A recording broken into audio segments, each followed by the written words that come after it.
Liverpool are moving decisively. The focus.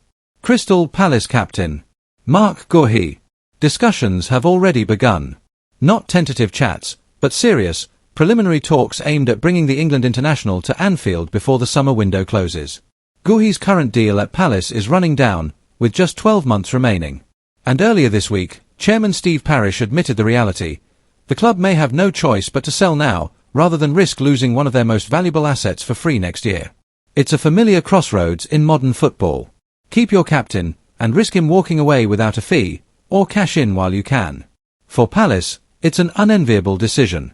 But even if the two clubs shake hands on a fee, Liverpool still have a second battle to win, persuading Guehi himself. This isn't just about a signing bonus or wages.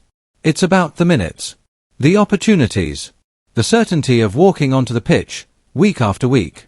And here lies the dilemma. At Selhurst Park, Guehi is the heartbeat of the defence, a guaranteed starter, the man entrusted with wearing the armband. But at Anfield, competition is fierce. With a World Cup on the horizon, regular first-team football isn't simply desirable, it's essential. Guehi will know that a season on the bench could cost him his place in Gareth Southgate's England plans. While Guehi is the headline target, Liverpool's recruitment team are also looking ahead. Talks are underway for Giovanni Leone, the highly rated 18-year-old centre-back from Parma. An Italy under-19 international, Leone is seen not as a rival for Guehi, but as an investment for the future. He began his career at Padova, enjoyed a brief spell with Sampdoria, and joined Parma last summer. For Liverpool, he represents potential and patience. But it's Guehi who has the proven pedigree. Since arriving from Chelsea in 2021, he's made more than 150 appearances for Crystal Palace. His performances earned him a first England cap in 2022, and he played a part in the Three Lions run to the Euro 2024 final. Calm in possession, strong in the air, intelligent in his positioning, Guehi has developed into one of the Premier League's most dependable defenders. His reputation hasn't gone unnoticed. Just last year, Newcastle tabled offers exceeding £65 million for his services. Now, with his contract winding down, Palace are believed to value him at around £40 million. Liverpool, however, are aiming to drive that figure closer to £35 million, with performance-related add-ons to sweeten the deal. This pursuit comes amid a frenetic summer for the Reds. They've already committed close to £270 million on new signings, balanced by roughly £170 million generated from player sales. And yet, they're not done. A £110 million offer for Newcastle striker Alexander Isak has been knocked back, but sources close to the situation suggest the Swede remains intent on making the move to Merseyside.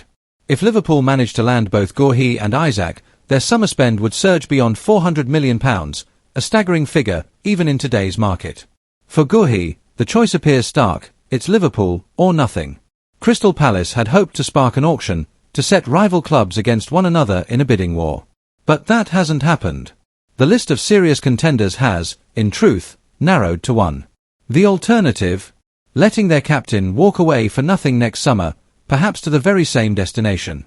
Steve Parish faces a bitter reality. He would prefer to see Guehi remain at Selhurst Park, signing a new deal and leading the team into the future. But behind closed doors, the club accepts that this is unlikely in the extreme. And so, reluctantly, they've entered the negotiating room. Talks are happening now. And if all goes smoothly, an agreement could be finalized within days. But for Palace, this is no routine transfer. This is selling their leader, their organizer, their on-pitch voice, to one of the Premier League's most ambitious sides. For Liverpool, it's a calculated play. Strengthening their back line with a proven England international, while also shaping the squad for a season in which they'll challenge for the biggest honours at home and abroad. For Guehi, it's a decision that could define the next stage of his career, swapping the comfort and security of Palace for the competition, prestige, and pressure of Anfield. And so, the clock ticks down on the summer window. Liverpool's offer is on the table. Palace are weighing their options. And Marc Guehi must decide whether the road to the World Cup, to silverware, and to the very peak of the game, runs through Merseyside.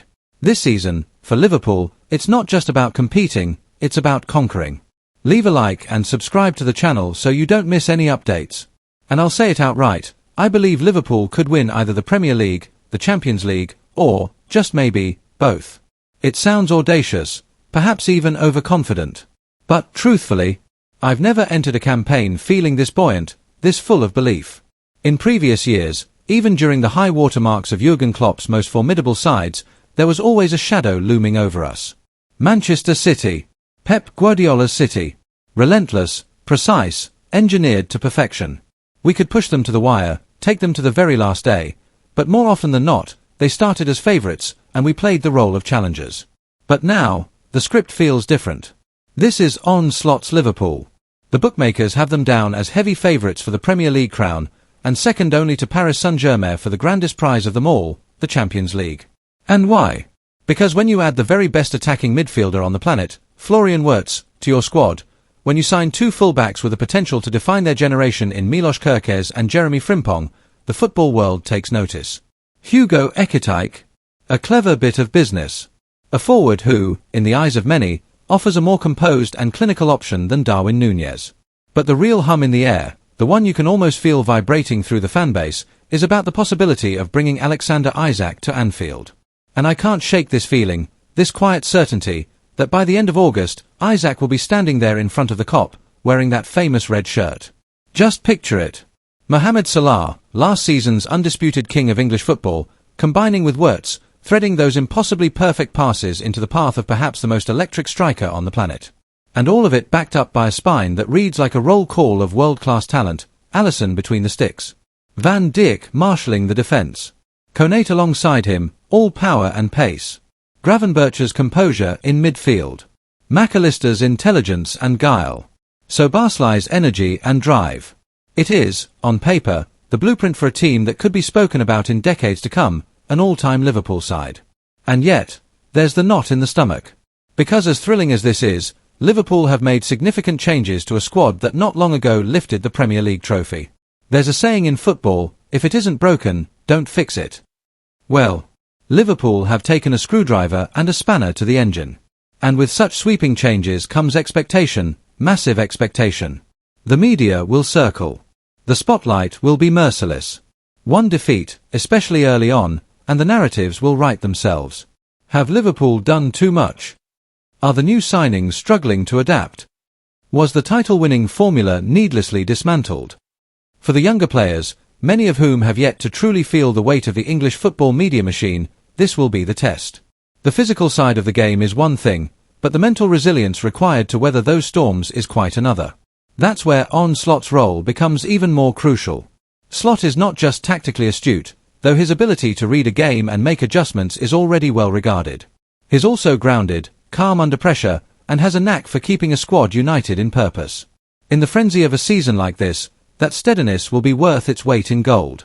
Liverpool fans know all too well that the road to glory is rarely smooth. There will be moments of breathtaking triumph, nights under the Anfield lights when the noise is deafening and the belief is unshakable. But there will also be moments of doubt, days when the team misfires, when critics sharpen their pens and rivals smell blood.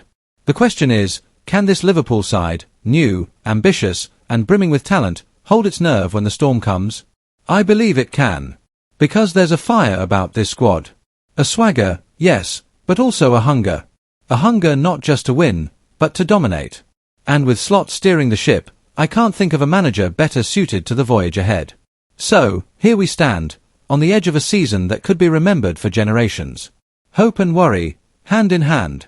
The only thing left to say, bring it on. Alexander Isak's position could not be clearer. The Sweden international wants out of Newcastle United, and his heart is set on Anfield. This is no quiet, behind-the-scenes desire. Reports this week have suggested the 25-year-old is adamant he will never represent Newcastle again. That line hasn't been officially confirmed, but make no mistake, his ambition to join Liverpool before the summer transfer deadline on the 1st of September remains as strong as ever. Liverpool have already tested Newcastle's resolve. On the 1st of August, they tabled a colossal £110 million bid, and saw it rejected without hesitation. The Reds then hinted they were ready to walk away. But in reality, the story is far from over. Liverpool continue to watch, to wait, to manoeuvre in the background. And as they keep the Isak door ajar, they're also stepping up efforts to sign Crystal Palace captain Mark Guehi, another England international, also 25. For Eddie Howe, it's a difficult balancing act. Following a pre-season defeat to Atletico Madrid, the Newcastle boss admitted everything is in play regarding Isak's future. Yet he also made it absolutely clear The striker cannot be involved in his current plans. And that's telling. It means Isak will almost certainly play no part in Newcastle's Premier League opener, away at Aston Villa, Saturday lunchtime. For a player of his stature, and after the season he's just had, that absence speaks volumes. The forward summer has been unconventional, to say the least. He missed Newcastle's pre-season tour of the Far East, officially due to a minor thigh problem. Instead, he trained alone, not in Tyneside, but at his former club Real Sociedad in Spain. Only last week did he return to England. Isak's numbers last season were remarkable.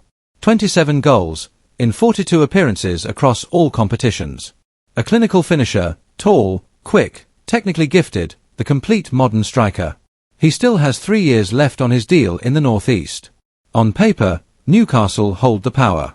But the player's stance, and his determination, can shift the balance. For Newcastle, replacing Isak has been anything but straightforward.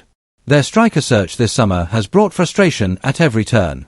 Liam Delap chose Chelsea. Benjamin Eko opted for Manchester United. Hugo Ekitike already in Liverpool red. They still have their eyes on Brentford's Yoane Wissa. The DR Congo forward made headlines in July when he left Brentford's pre-season camp in Portugal, openly signalling his interest in a move to Tyneside. Since then, his return to first-team training after constructive talks with head coach Keith Andrews. But the desire to join Newcastle? Still there. It all hinges on whether a deal can be struck. Meanwhile, Howe's side are also on the brink of strengthening at the back.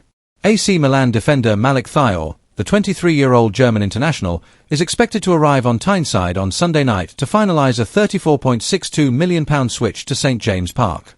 But the headline saga remains Alexander Isak. Because for Liverpool, the stakes are enormous. Adding Isak to an attack already boasting Mohamed Salah, Luis Diaz, Cody Gakpo, and Diogo Jota would be a statement, not just in England, but across Europe. For Newcastle, it would mean losing their talisman, the man who carried their goal-scoring hopes last season. The deadline clock is ticking. Less than 3 weeks remain. Liverpool's interest hasn't gone away. Isak's desire hasn't cooled. Newcastle's public stance remains firm, but privately, they know every day that passes increases the tension. And so, the football world waits. Will Liverpool return with a bid too big to ignore? Will Newcastle soften their position as the window draws to a close? Or will Alexander Isak be left in limbo, a star striker on the books, but not on the pitch? For now, the lines are drawn. The stage is set. And somewhere between Merseyside and Tyneside, the future of one of Europe's most sought-after forwards hangs in the balance.